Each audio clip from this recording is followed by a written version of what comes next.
Thank you everyone for joining us for this webinar, Finding and Providing Help in the Entertainment Industry. My name is Mallory Misnarsic and I'm the project manager here at Harman. Just a few things before we get started. Everyone on the call is muted to keep down noise levels during this webinar.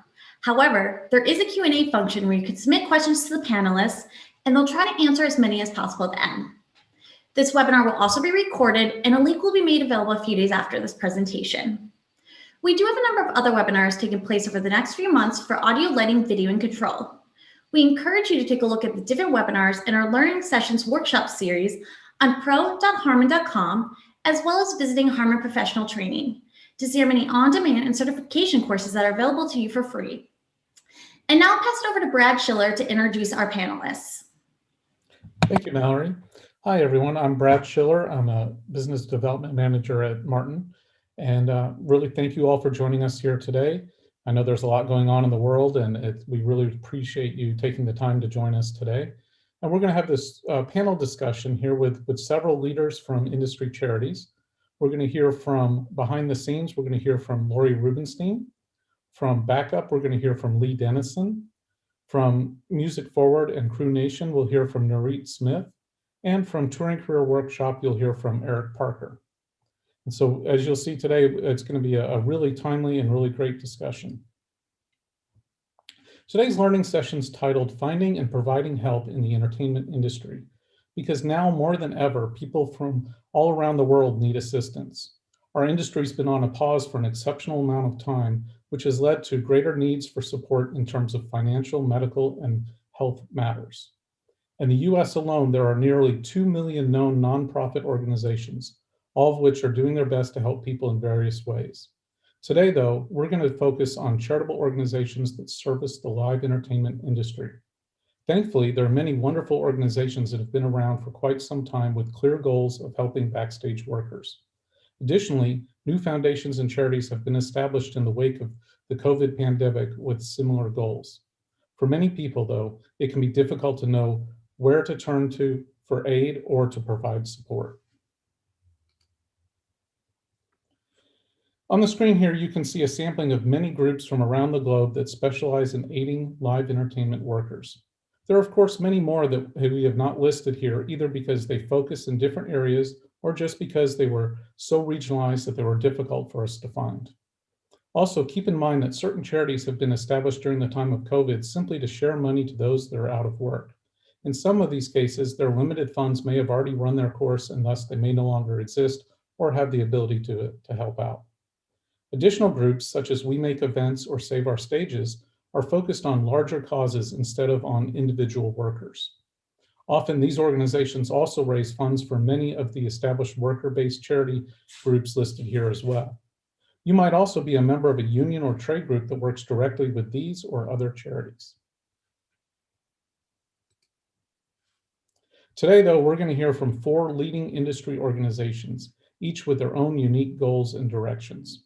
They cover a broad range of individual support methods, and you will hear not only what is available to entertainment workers, but also how you can directly help. One of the best and easiest things each of us can do is to spread awareness about the options available to everyone working in our wonderful field. These groups that you're going to hear from today are providing support not just to lighting, video, and audio workers, but also to our brethren in scenic, costume, makeup, and much, much more.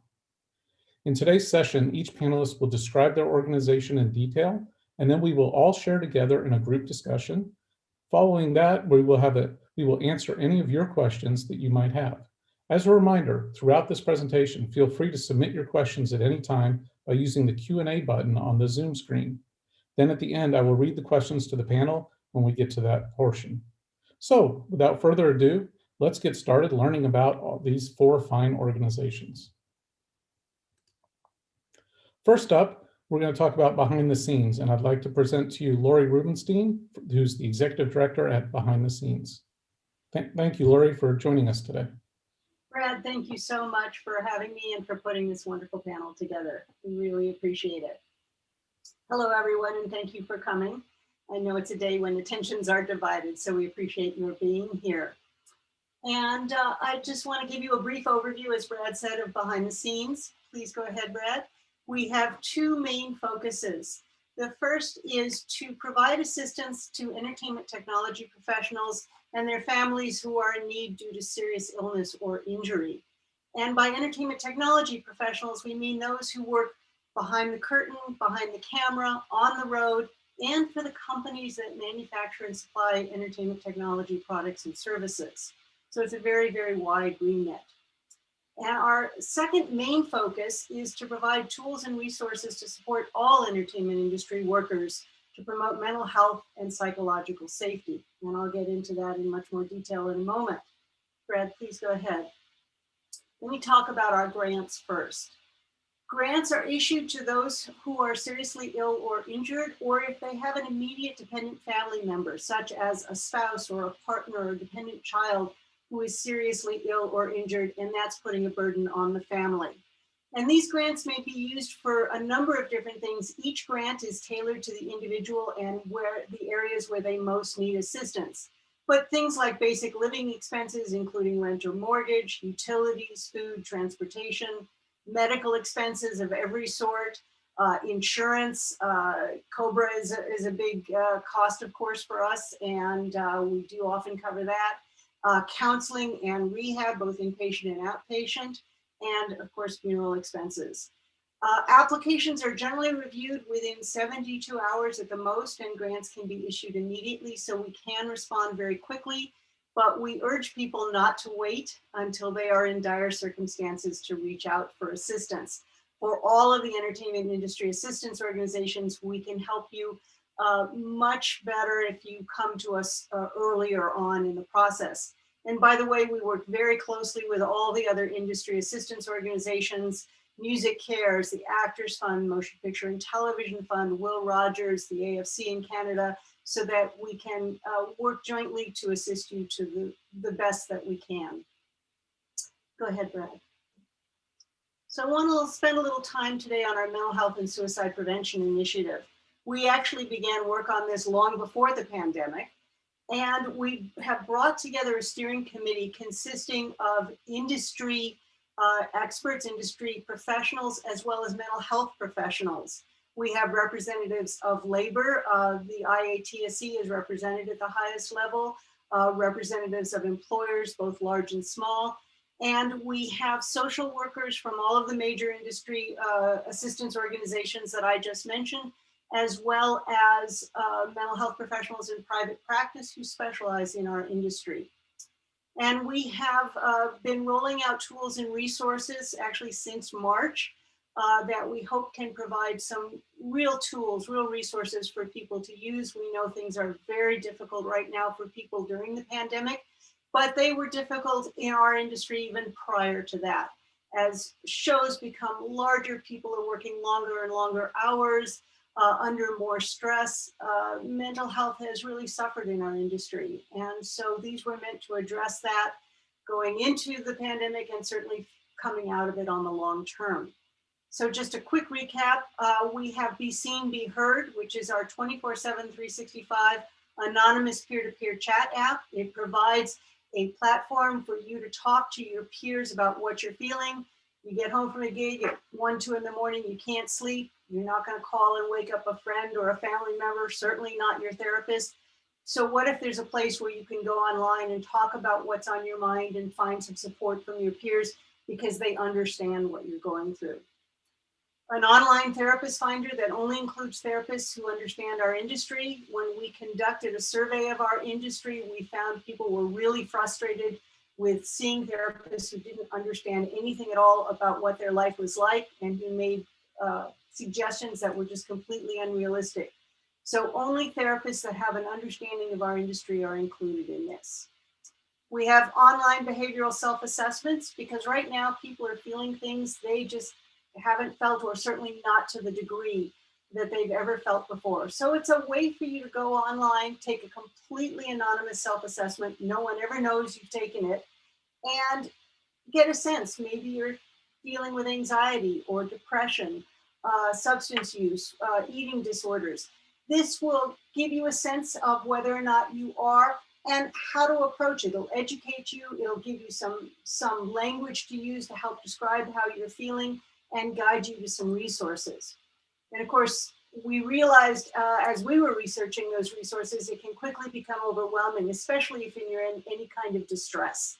So we wanted to find a way to bring you that information so you could get to it and get to help quickly. So our resource links are available for the United States and for Canada, and they're just well organized, and they'll get you right to the kind of help that you're seeking. Our survey also showed us that bullying, harassment, and intimidation are major issues in our industry right now. They have been for a long time. They continue to be. So we're providing a series of informational pieces, tools to help fight that. We just this week launched language for toolbox talks, because we want language about mental health and respectful workplaces to become a part of every toolbox talk, every safety briefing. But it's hard to talk about that subject, and especially the craft language to use. So we actually are providing sample language that you can go and just pick up and insert right into your existing safety briefing or toolbox talk. And finally, we have extensive information available about suicide prevention. That includes posters about knowing the warning signs, because the more familiar you are with them, the quicker you will be to spot those signs in others and in yourself, and the steps to take to assist someone who might be considering taking their own life. Please take a look at these, familiarize yourself with them. We know that suicides are on the rise across our industry, so it's really important to be aware and step in. I had the executive director of the National Suicide Prevention Lifeline say to me that more suicides are prevented by people who know people well rather than by mental health professionals. So we are the front lines in helping to prevent suicide. Thanks, Fred. There are lots of different ways you can support behind the scenes. Obviously, the most important is to spread the word to people that help is available. Help us get the word out as far and wide as possible. Obviously, donations are very, very welcome, especially during this time. You can make donations in celebration of, in memorial donations, or just simply because it's the good thing to do. We have the BTS Boutique, which has lots of wonderful things available, including all of Neil Preston's books and posters and his new book, Queen, the Neil Preston Photographs. A simple one is designate BTS as your Amazon Smile charity. We have a pledge of support partnerships. We have pledge of product, pledge of service, and individual creative pledge partnerships. Take a look at those. And finally, our Ghostlight Society for legacy gifts. Great, thank you, Lori. It really sounds exciting, and I know behind the scenes is a wonderful organization. So thank you for that. Thank you for all your support, Fred. Of course. All right, so we're going to move on now to Backup with Lee Dennison, who's a trustee at Backup. Lee, take it away. Thank you, Brad. Thank you. Firstly, thank you to Harman for organising. It's strange times we're all in. The fact that we're pulling together charities across the pond and hoping to share resources and ideas and how we can help and what we're doing and ways to raise funds and ways to distribute funds and sharing of ideas is great. So thank you very much for organising. A little bit of history about Backup. There's a lot of similarity that you'll hear to behind the scenes and what Laurie's gone through, because originally Backup was part of behind the scenes. We were an amalgamation of a British charity called Light Relief, which was started to help the lighting fraternity. And then we got very close to behind the scenes back in sort of about 2010, I think it was, Laurie, when we first met.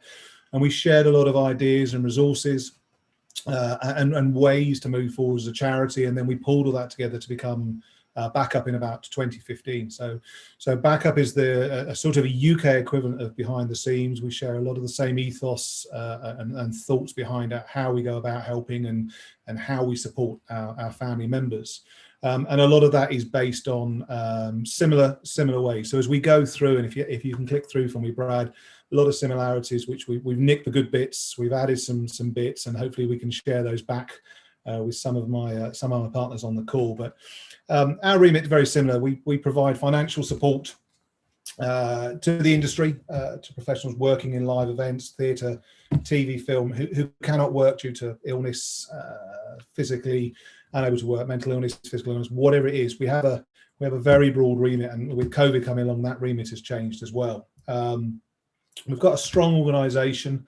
who are effectively on the job. We are all part of our industry. We all do this as volunteer trustees because we're passionate about the industry that we're in, but also it's about helping our family members who are part of that. Part of the trustees, we've got our chairman, John Simpson, who is the founder of White Lights, a large theatrical lighting company based in the UK, but known globally. Our vice chair is Piers Shepherd, who's technical director of the Olympic ceremonies and has been for a number of years.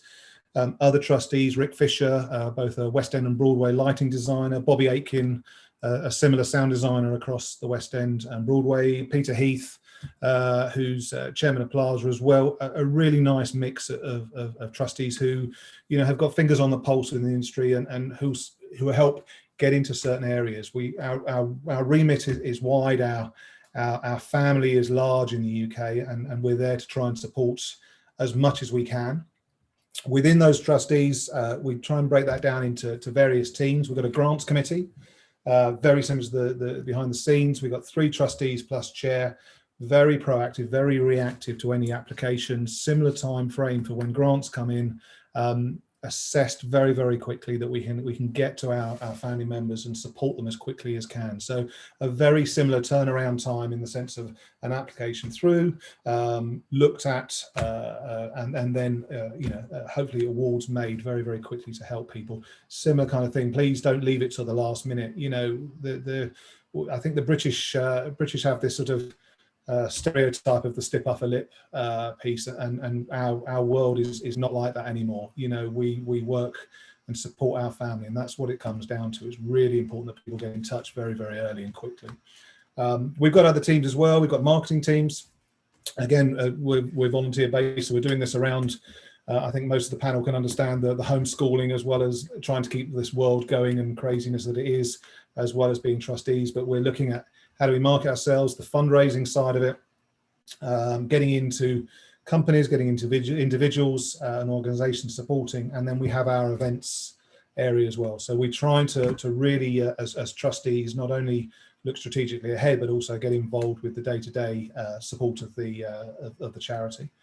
We've also got supporters outside. We've got some really good companies who have been part of the journey from day one, who do it not for the plaques, not for the name in print, not for anything other than just being some really good, strong supporters of helping others. And whether they like to place themselves in the limelight or whether they do that behind closed doors, but a really good mix of audience members and supporters of the industry who roll up their sleeves, whether it's from a financial point of view or whether it's through donations of labor or resource or space or equipment or whatever it is.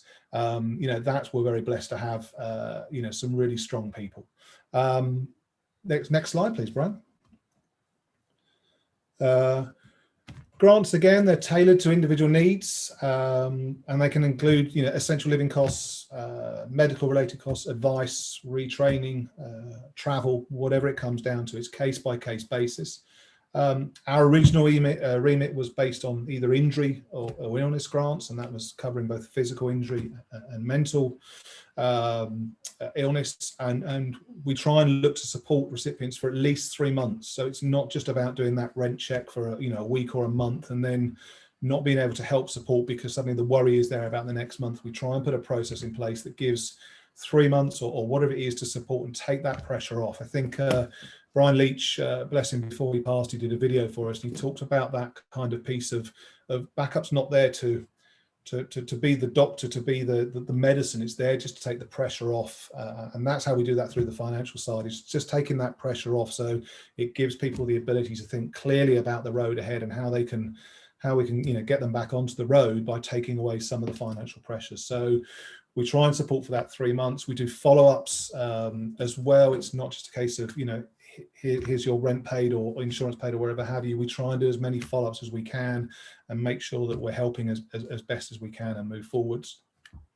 What we've also seen is a huge increase, as Laurie's detailed out, and behind the scenes in the States have got a huge arsenal resource there. But mental health is something we can talk about now, and is something that we shouldn't shy away from, and it's something that's really important, because you can't see when somebody's suffering from mental health. You can see if somebody's broken their leg or hurt their arm or or how do you, but we can't see mental health. And again, that step upper lip is really starting to, to be moved to one side, and people are being more open now with wanting help and support. And whilst we're not trained professionals, we are looking at, pushing people and showing people options, whether it's telephone support, whether it's paying for counselling, whether it's putting people through some kind of support-based environment. That's something that we're really trying to do here, and we've seen so many of our colleagues, who are not with us anymore, not through illness of a sort of a cancer type, but through a mental illness, who have just have gone nowhere, have nowhere to go, and are not with us anymore. So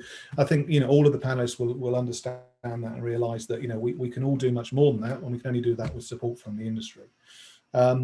Other grants, it's horrible. It's really, really horrible. But people are coming to us, asking for money to pay for their funeral, and if it's not their funeral, it's paying for their partner's funeral. And, again, we shouldn't be doing that, not in our industry. We shouldn't be able to doing that. We shouldn't, not be able to pay for our funerals. And it's a really hard thing. So again, there's all that other side to it. It's not just paying for insurance or paying for a pair of crutches or paying for something injury related. It's paying for people's, just again, taking that pressure off. They don't have to worry. So we're helping as best as we can, and covering and supporting as best as we can. With COVID, we've had a remit change, where we've now put our hardships grants into place, and we're working really closely with the industry, because there's a huge amount of freelancers, both in the UK, both in the States, from our side, have fallen through that net, who've fallen through that government support scheme, where they have had no support. They haven't been able to claim any benefits. They've had no income coming in for 12 months now. So we're on our third round of hardship grants now, trying to support and target individuals who have had no other support from the government. And up until now, we've got through, I think it's about nearly £500,000 worth of support to the UK live events industry, and there's more to come. We're on our third round at the moment. I think there's going to be another round probably in the next couple of months. So again, we're trying to act and support where we can. We've had a remit change, which took a while to get through, because we have obviously the Charities Commission, same in the States, is that you have to be very careful with how you define yourselves. But COVID might go away, but we know that there will be the other things to follow. So we've tried to be as a dynamic charity as possible as we can, and react to the world that we're in.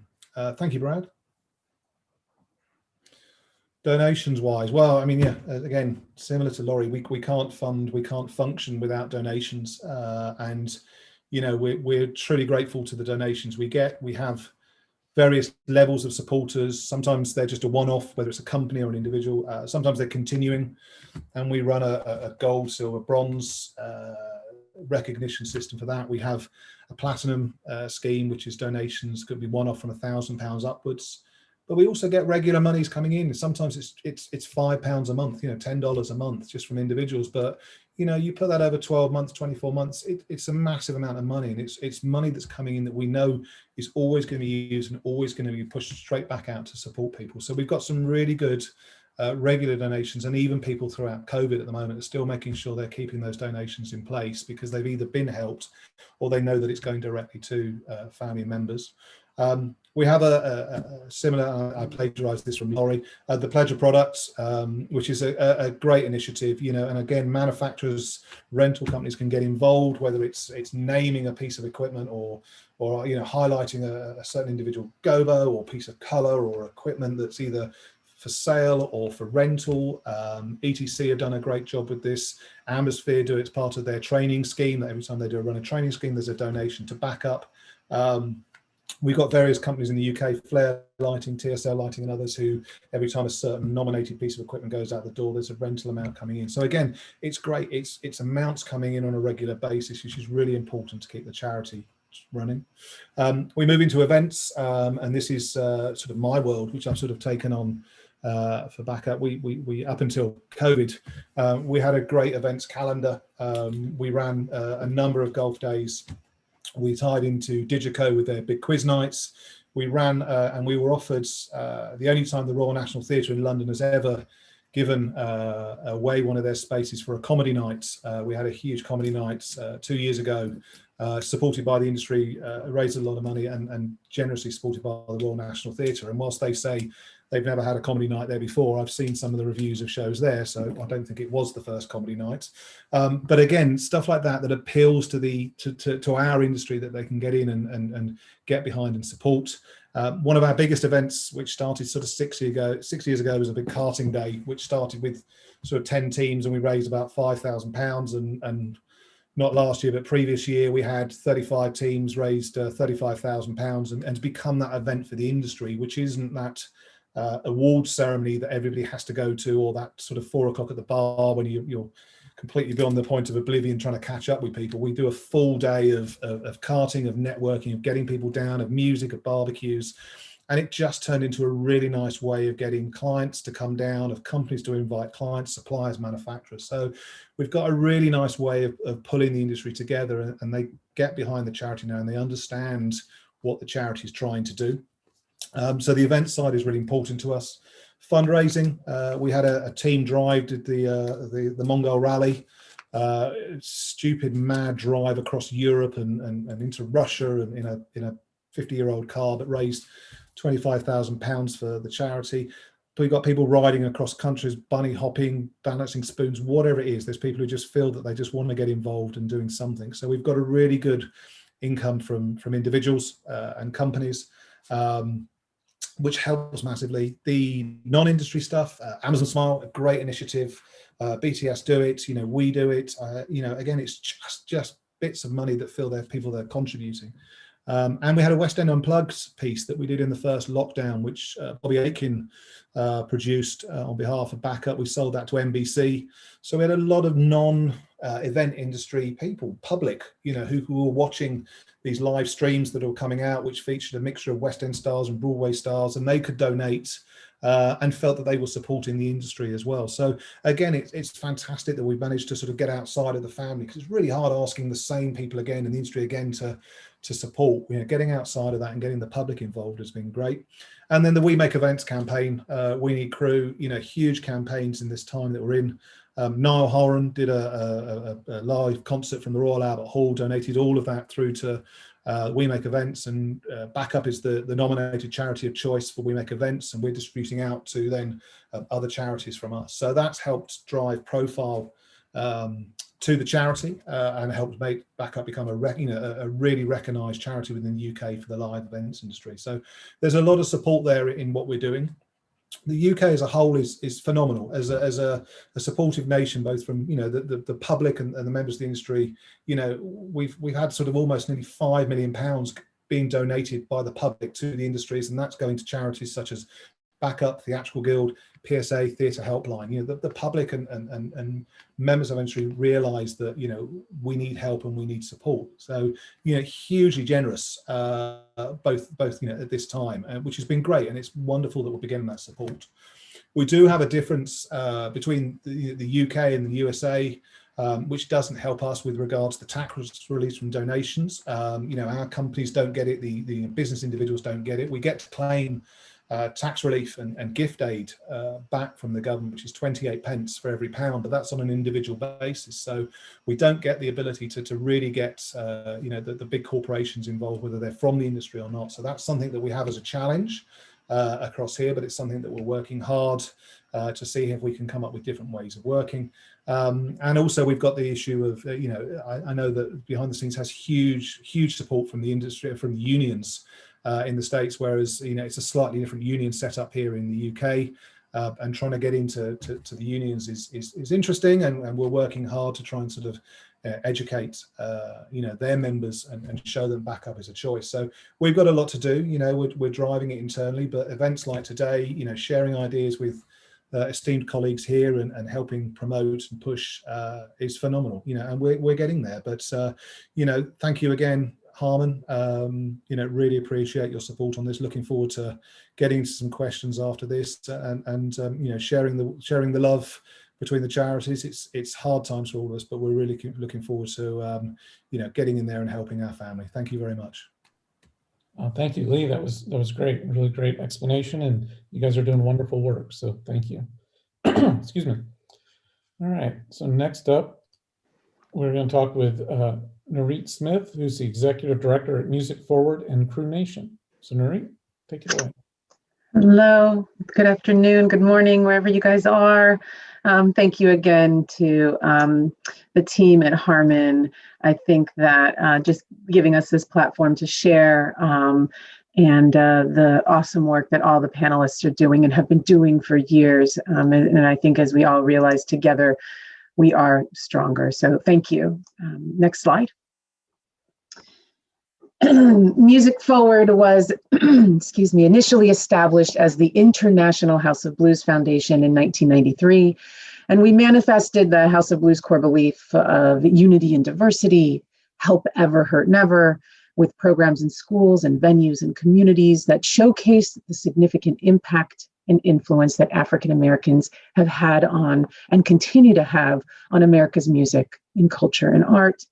We're still rooted in these tenets, but now as MusicForward, we focus on an unmatched access and opportunity to break the barriers of gender, poverty, and race by providing information, tools that spark discovery, chart careers, and build sound futures for young people into the music industry. The crews that we rely on to power live music are vital to the industry and therefore a critical part of the MusicForward family. And in partnership with Live Nation, we established the Crew Nation Fund for assisting music crews working within the industry who were impacted by the COVID-19 outbreak. And we've been honored to play a role in developing and managing the Crew Nation Fund. Next slide. So the purpose of the Crew Nation Fund, I want to just take you guys back a little bit. Do you remember that moment when those stories that we were hearing in the news began to reverberate in our reality? And it felt like the clubs and theaters were the tip of that spear. And I remember sitting in a meeting and learning that Flesh God Apocalypse couldn't fly in from Italy. And I, outside of the fact that I kept on getting stumped to buy that name but the travel ban was starting to hit the clubs and theaters, and then the capacity caps. And then on March 16th, we were all in quarantine. This fund was a direct response to that complete shutdown of live entertainment and touring. And when it started, COVID-19 was reverberating across the entire globe. There were a lot of internal conversations at Live Nation on what the impact was going to be for all our communities and what our role would be in protecting those closest to us. Live shows wouldn't be possible without touring and venue crews, and so Michael Rapino envisioned this fund to provide a helping hand to the crew members who depend on shows to make a living.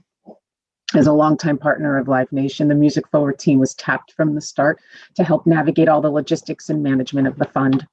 And even philanthropy has been woven through the organization since its inception. And we had that internal team and the tools and the mechanisms and the 501c3 status to help realize this vision.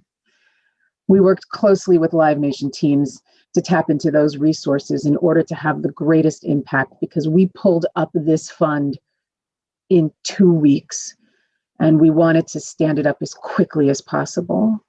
Live Nation seeded the fund with an initial $5 million, then matched donations for another $5 million, which spurred artists and industry leaders and partners around the world to activate in creative ways to leverage their platforms and brands to raise the additional $5 million. There was a simple application, and we had multiple rounds throughout 2020 where a crew member had to complete, and once the information was given, verified, each individual was awarded a one-time $1,000 US grant. I just want to make sure it was US dollars because we reached globally. In the past 8 months, we've granted nearly $14 million, almost $2 million to crew in the UK as well. And we're currently working through the final rounds of applications for 2020. We've sent awards to crew in 50 states, 48 countries, and across 6 continents. I think, as you've heard a number of the panelists already mention, and I like, I'm going to use this now, Lee. We are our remit. We're relooking at our remit process because, as we know, the needs are getting much more complex. So the eligibility criteria and giving amounts we're reviewing currently to ensure that we shift from that immediate relief to the longer term recovery and support. And we're still moving forward with a lot of fundraising efforts because the sheer volume of people on a global scale who need help is massive and probably more than anyone realizes. And the depth of the need continues to grow. So we're thankful to have helped the small number of people along with the great organizations on this call, but there are still so many more who could use help. Keep an eye out. Probably in the next few weeks, we'll be launching and communicating with applicants on this next round for Crew Nation. Next slide. All right. MusicForward's mission is to transform young lives, inspire careers, and champion a more inclusive music industry. And the majority of our work is focused on this next gen initiatives. And since our founding, MusicForward's programs have impacted more than 1 million lives. We connect passions to professions in the industry for high school and college-aged young people. Our sweet spot is about 16 to 24-year-olds, so right as they're at the end of high school, moving in through university or into the workforce and beyond. We provide that information and tools and access, and we inspire the young people to turn that passion for music into professions. Our creative youth development programs provide a platform also for industry leaders to mentor young, diverse voices and for participants to gain a thorough understanding of the knowledge, the skills, and behaviors necessary to succeed in the industry.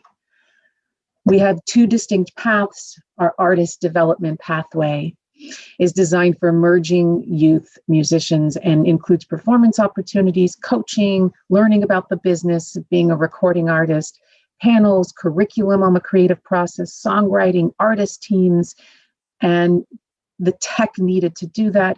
But most importantly, giving them that opportunity to perform, coached, and receive feedback. We have open mics, we have spotlight performances, and ultimately, as we come back into the real world and events, there'll be a Hollywood intensive for young performers and gigs at festivals and venues nationwide. The career development pathway focuses on business careers in the music industry, like production, ticketing, merchandising, A&R, marketing, distribution. And we were so grateful to have Harman host a panel this past year for our young people and learn about different roles and strategies inside the Harman company. Those career paths include those industry panels, career explorations, career readiness, and workforce experiences through internships, which we call gig-turnships, and mentorships as well. And this is really manifested in a recent initiative called Diversify the Stage that we partnered with Noelle Skaggs from Fits and the Tantrums. This new partnership with Diversify the Stage really reinforces our commitment to equity and inclusion. And MusicForward built this for 25 young women of color, 7-week music industry intensive that happened in the fall, the spring mentorship that's about to launch in a couple of weeks, and then will culminate in paid internships this summer. The internship program also hosts undergraduate students from backgrounds traditionally underrepresented in the music industry to guide their personal and professional growth. And we are expanding this program in ensuring that many host companies and mentors can have access to the hundreds of young people that are currently applying for MusicForward internships, but now we can also connect them with other opportunities inside of the industry and support their growth through that participatory learning and professional development sessions. We also have scholarships. These are awarded annually to 5 to 6 deserving young people who are preparing for careers in live entertainment and music. some of the only scholarships dedicated to young people who want to go into the music industry. And it's open now. Please let all your young people around you who are heading into junior, senior year. It's open now through March 31st. These are $5,000 to $10,000 scholarships. And we also have the Blues Schoolhouse. This is our legacy program focusing on that understanding of the impact of the Black experience on our music, starting in Africa in the 1500s, moving through the slave trade, not shying away from talking about the social conditions that birthed the blues, that led to jazz, and so on and so forth. And in a 70-minute performance piece, really guiding young people through that experience. We create equity by acknowledging those historical barriers into the music industry and increasing access and opportunity for all youth, amplifying underrepresented voices, and building future leaders who champion diversity and equality. Next slide. I have been in awe of how much folks have been stepping up, both individuals and corporate partners, into both Crew Nation and for MusicForward. From $5 to $5,000 to $1 million, we have seen artists stepping in to this role significantly. I think Lee, you alluded to some of the partnerships that have supported your organization. Artists have a firsthand view of how critical Crew are to creating the concert. So the work that they've done for Crew Nation alone has been spectacular. Donations from artists like John Mayer, Cher, U2, Metallica, Coldplay, Justin Timberlake, Depeche Mode. Artists like Aerosmith, Anderson .Paak, and Kiss donated proceeds from merch. I've been amazed at how much support we've received from merchandising. It's amazing. 21 Pilots also donated proceeds from their songs. So having just linking and supporting the programs that way have been amazing.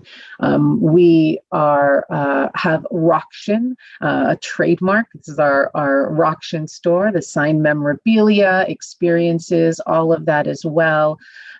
Just hearing about this sort of pent up energy right now that folks with money have as well, to want to have these experiences.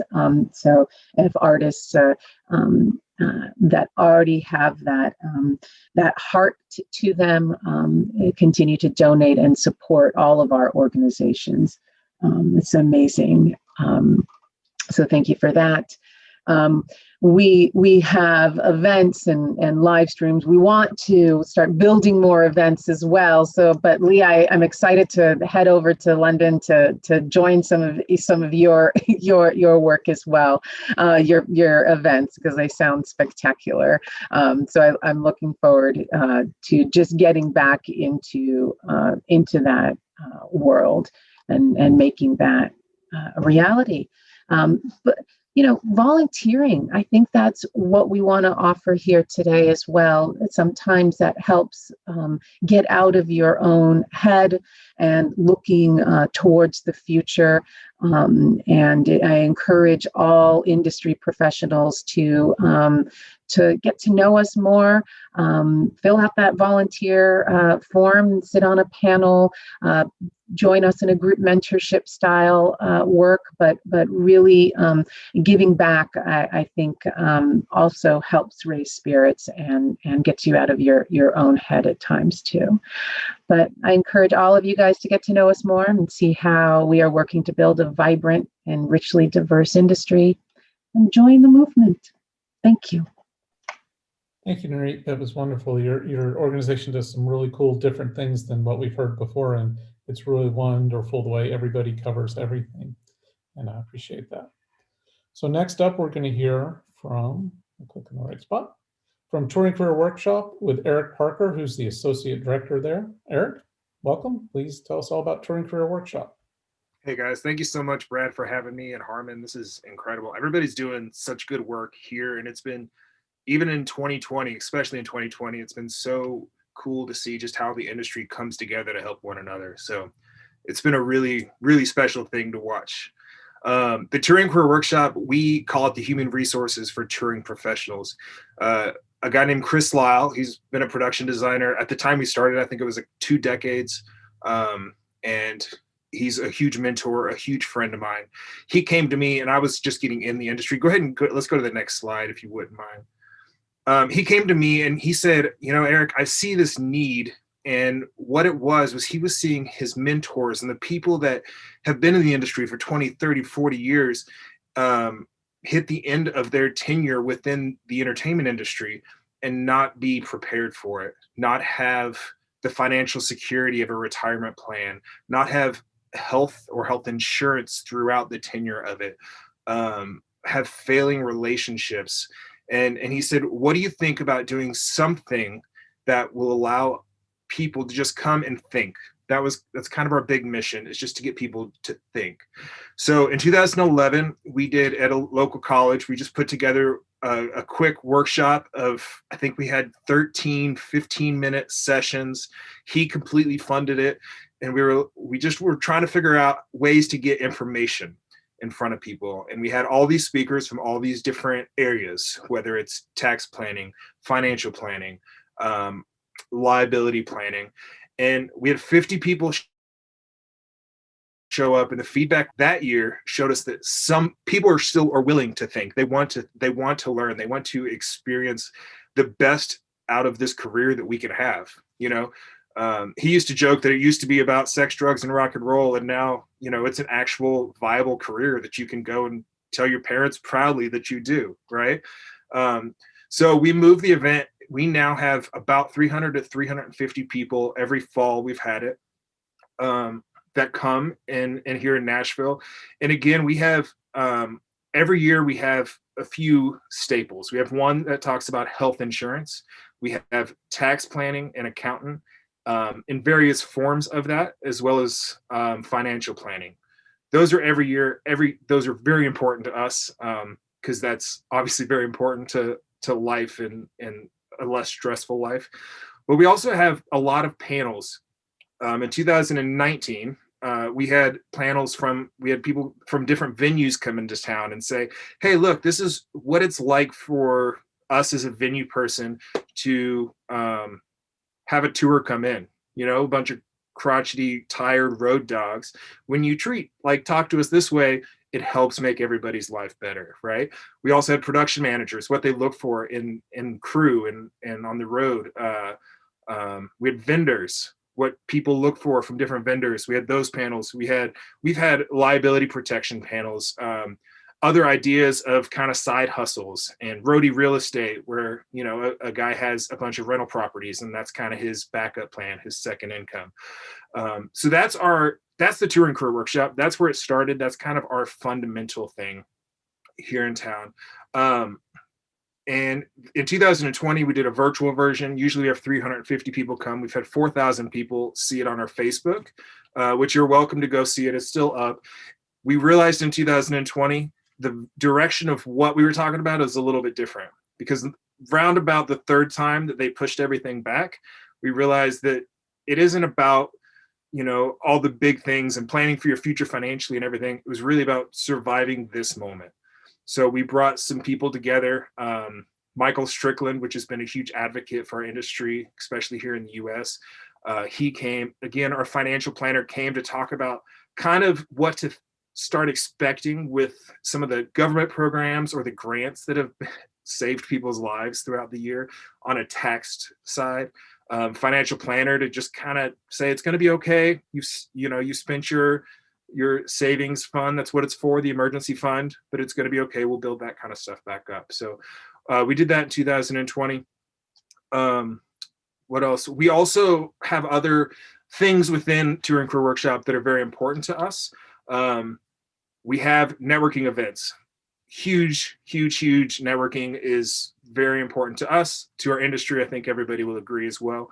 So at our event, we have a networking time, as well as we put up several networking events throughout the year, as well here in town, and then encourage it throughout everywhere else.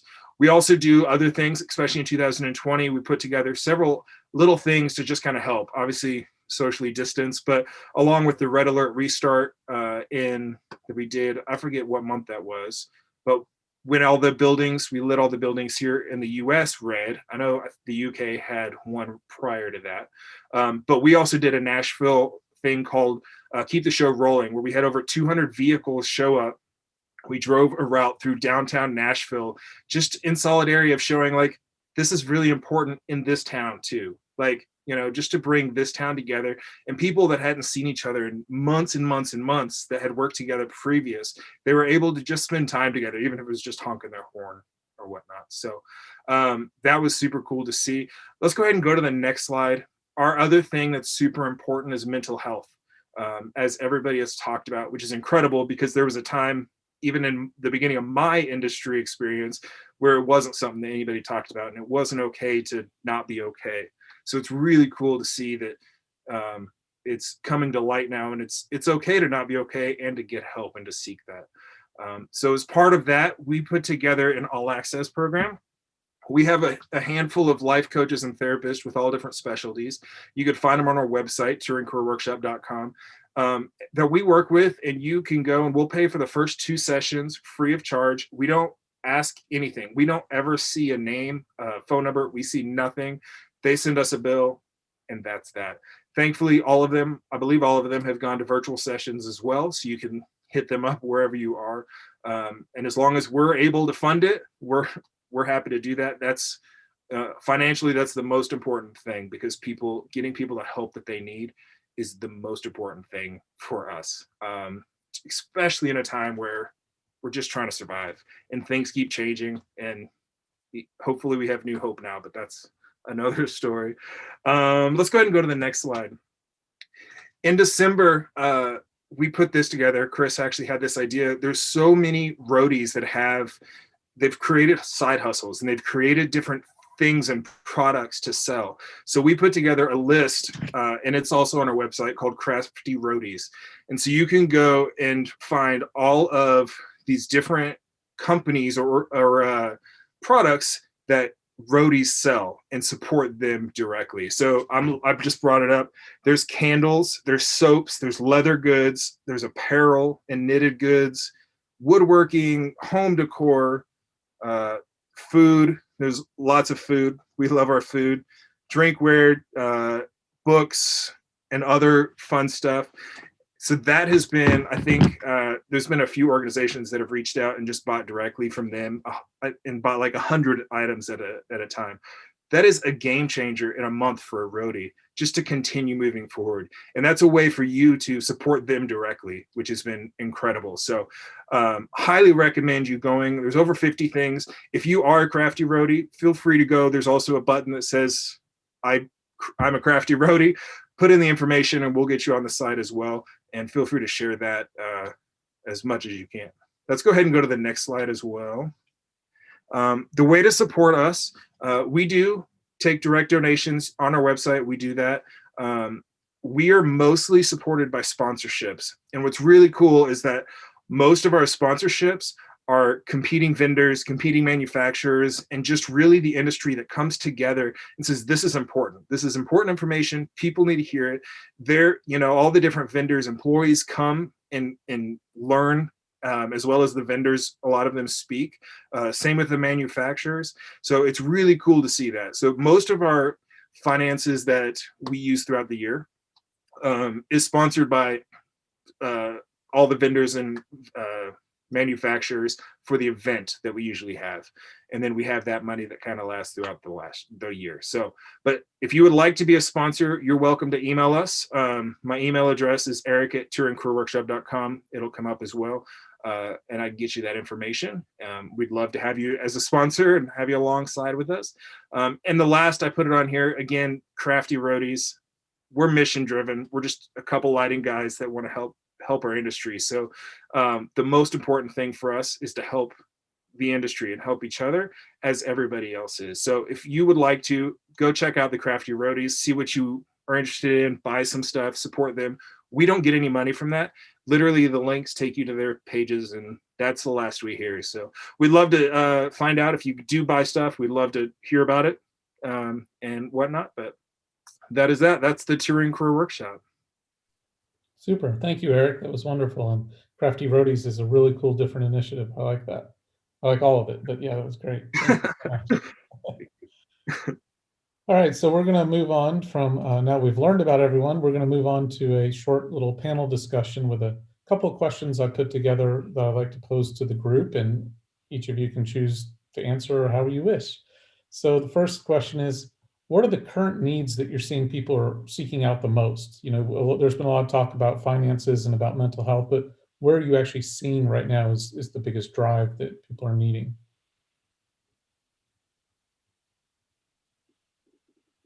Don't all answer at once. I'm happy to take one for the UK team here. I think this is probably the same anywhere you go. It's our freelance community who, you know, have had no government support. Have, you know, their savings have gone. Their family members. They're running, you know, homes. They're homeschooling, and it is straightforward money needed to pay the bills. You know, and that's fundamentally the bottom line. It's not anything sort of weird and wonderful. It's keeping, you know, roofs over their families' heads, keeping food on the table, and paying the bills.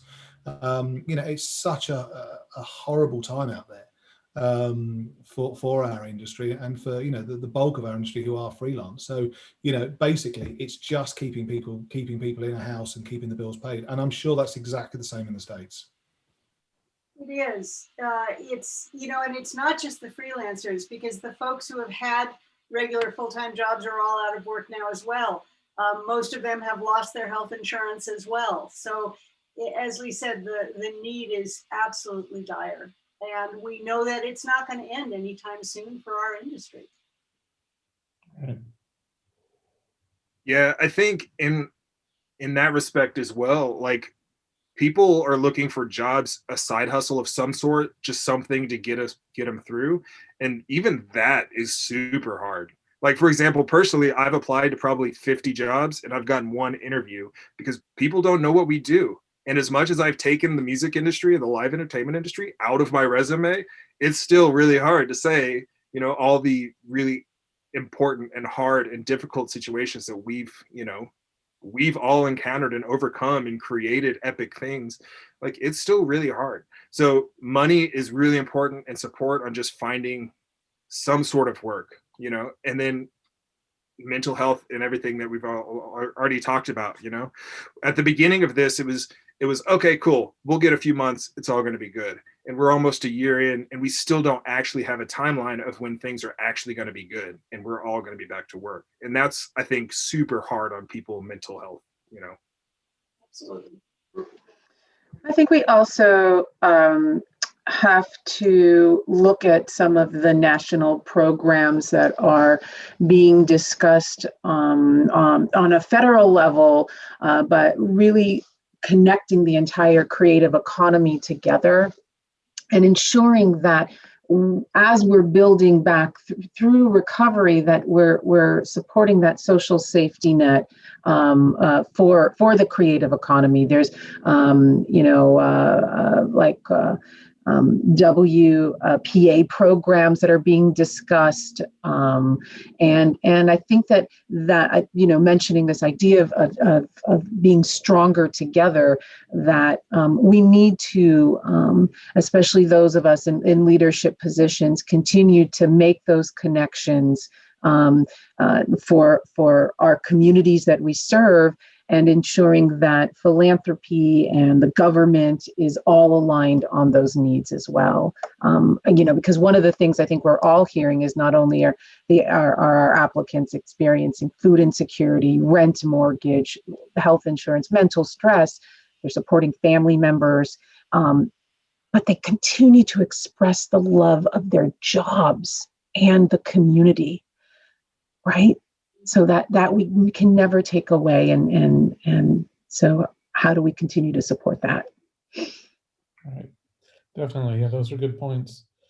Nuri, during your portion, you had some really great stats as far as countries and number of people, But I'm curious if there's any drive or insight into what types of workers are we seeing? Are we seeing more of venue type workers getting, I mean, people actually getting the help? I mean, obviously everybody right now needs help, but is there an area that we're lacking reaching out to? Is it more lighting people than audio people or video or makeup? How is the industry as a whole of entertainment workers? Are they getting help? Are we reaching the right people? You know, one of the things that I heard early on, and I don't know if you guys sensed this as well, that some of the conversations, even in the group therapy sessions that were popping up in these virtual spaces, that they turned into technical assistance conversations, like, what are you applying for? How did you apply? What do you need?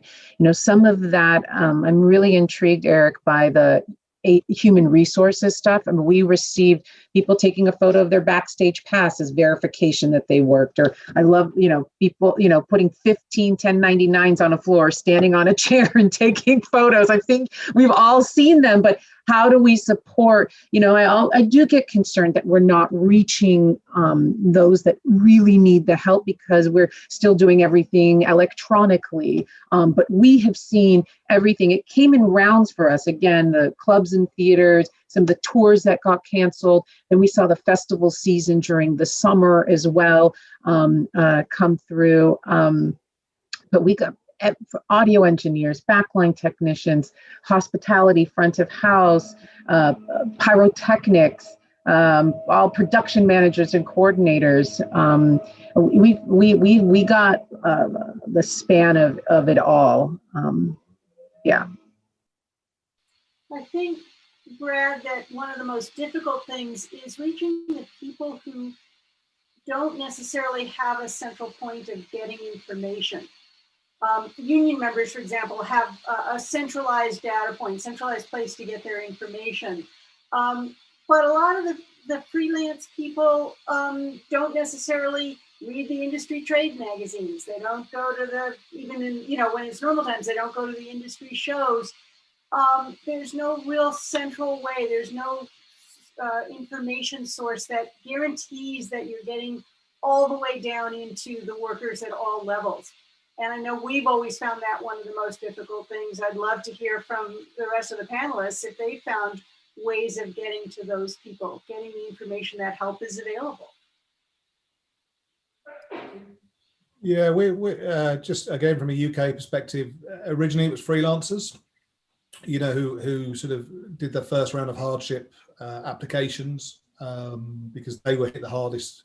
Now we're seeing the layoffs, which are coming from venues, manufacturers, rental companies. We've seen, you know, a number of companies go under in the last, you know, number of months. So we're seeing a lot of staff there who are out there now and you know, desperately looking forward, you know, looking for work in any form.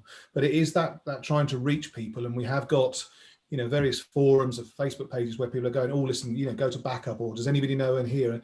And you know, the freelance community as a whole is great at communicating and engaging, and there's a lot of, you know, referrals coming across. We still have, and I sort of alluded at the start of this about the stiff upper lip, and we've still got people who, you know, are in that too proud moment, and sort of we're having to almost go to them because one of their friends has come to us and suggested that we, you know, we might make sort of contact with them. But you know, this whole thing doesn't know any. It's not just taking that you know, that first lighting engineer or sound engineer.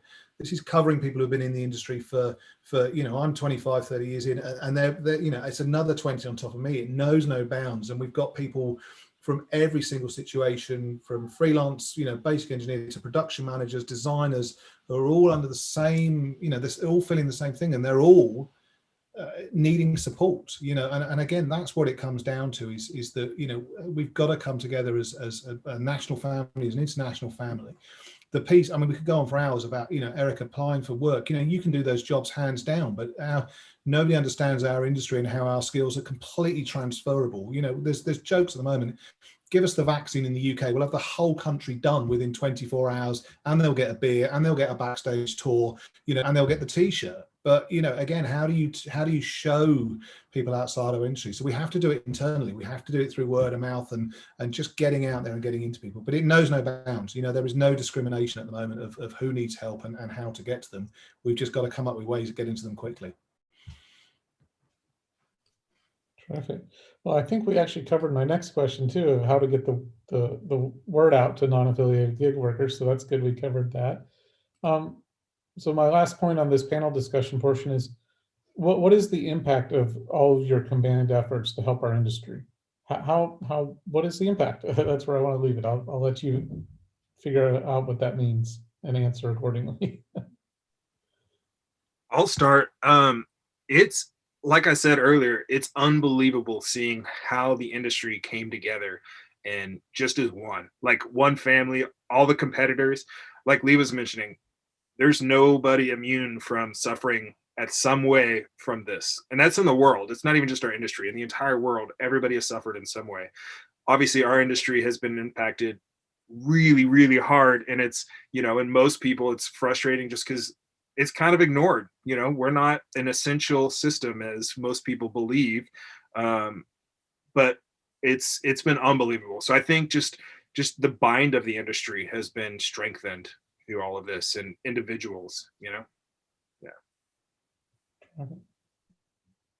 I think, again, I think the public are more aware of us now. I think, the tap doesn't just go back on Monday and suddenly our industry starts again. We've got 3, 4, 5 month lead in for, for projects, for events, for theatre shows, for tours, etc. But I think, at first it was hard, but I think the public have now, realized they want that experience. They want to be able to go back out to a concert. They want to go to the theatre. They want to, to be engaged again, and they want to do it for their social and mental well-being with their friends.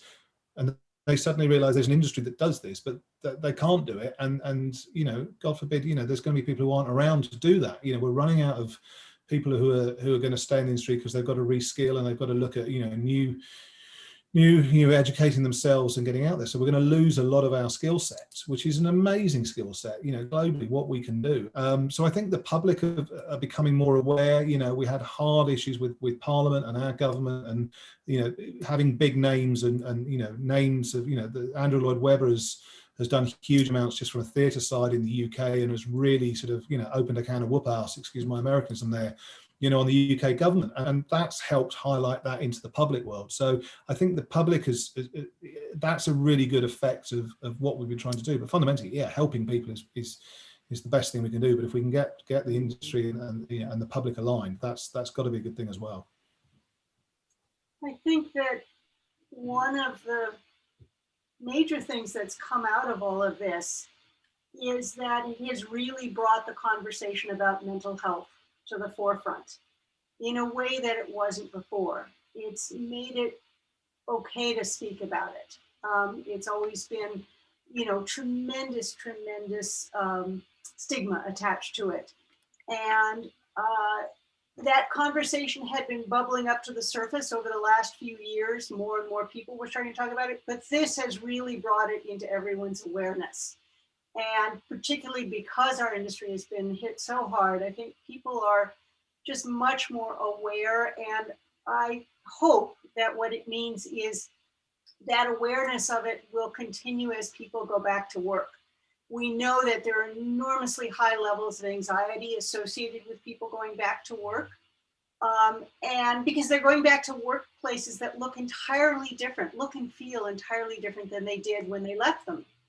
And so the hope is that we'll go back with a heightened awareness of psychological safety, of mental health, and carry that on into the future and take better care of our industry, because it had become a real problem in our industry long prior to the pandemic.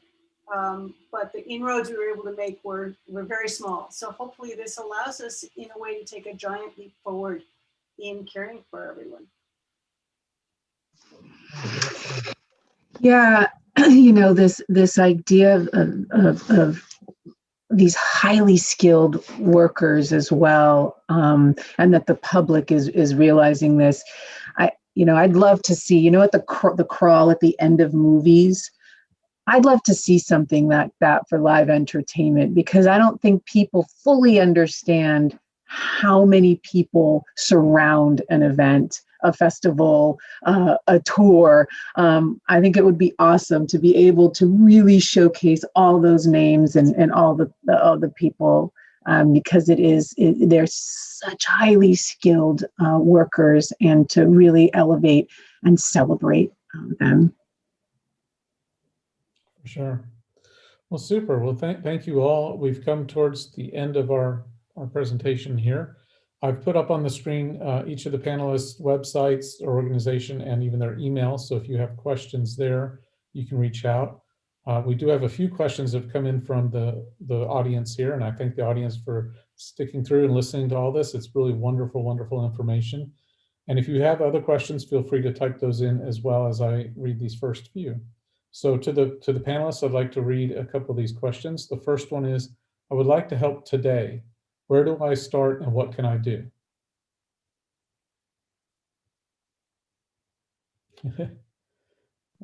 Anyone want to pick that? I think there's two things. One, if you have money and you could donate to one of these awesome organizations that are directly helping people, do that. If you don't have a lot of money or you don't have the resources, call somebody that you know that was on the tour and buy them a gift card or dinner or something small. Even if they say no, buy it and send it. It really will mean more to them than you'll ever know. So. And I think reach out to people. A lot of people who are suffering right now don't want to reach out. As someone mentioned, this is an industry of people who are used to taking care of everyone else's problems, not acknowledging their own. But people are suffering. So particularly if you know of people who perhaps are completely isolated because they're living alone, that kind of thing, don't wait for them to reach out to you. Just check in on them. Whether it's a text message, whether it's a video call, a quick phone call, just check in and see how they're doing. It can really make someone's day. Great. Yeah, that's good advice. Next question is, do your various organizations ever work together?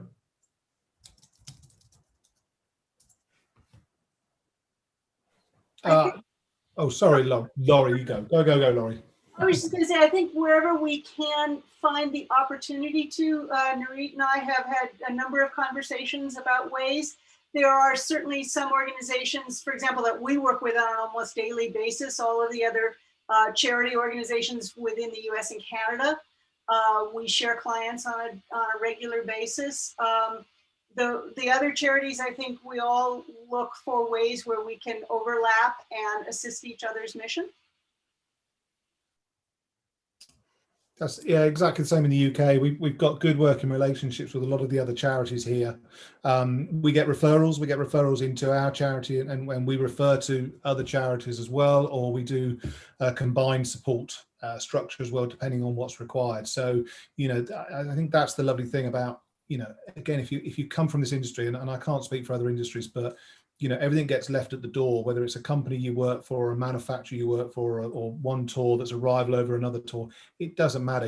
People come together to help and support, the family that we're part of. And I think, working together and helping drive that forward is so important. There are no walls and no we're better than you, or you're bigger than us, or you're smaller than us. It's got to work as a team, otherwise it doesn't work. So that's the way the UK is. I know that's exactly the same way in the States, and that's sort of learning with Laurie all those years ago, and learning from her. So I think as an industry and industry charities, it's phenomenal that we can come together and support. Super. And one last question here. When I buy swag from a charity, how much of that money actually goes to the charity? It depends. I guess I'll start. A lot of the swag that we offer, we do have to pay for. So anything above that price is donation to the charity. Some things are donated to us, in which case 100% goes to the charity. I'm guessing for all of us, it's a mix of things. Yep, mix of things, and particularly with Crew Nation, because the administrative costs were pulled off to the side, every donation, 100% of every donation will go directly into the hands of a crew member. Super. Well, I think that's all the questions there. If anybody has other questions, they can always reach out through the email addresses or websites shown on the screen. And I thank everyone who's joined us to listen in today or listened in on the recording. It's really great information and really useful for our industry and for everyone to be able to provide help and to also support these organizations and support each other. It's such a wonderful thing that our industry is so close and tight. And I'd like to thank Erik and Lori and Nurit and Lee for joining us today and giving all this wonderful, wonderful information. I know I learned a lot about all of your organizations, and I just know we'll all get through this together. It's a cliche line now, but it's true. So thank you all. Thank you very much. Thank you, Brad. Thank you, guys. Thank you. Thanks, guys. Everyone stay safe. Get through the other side.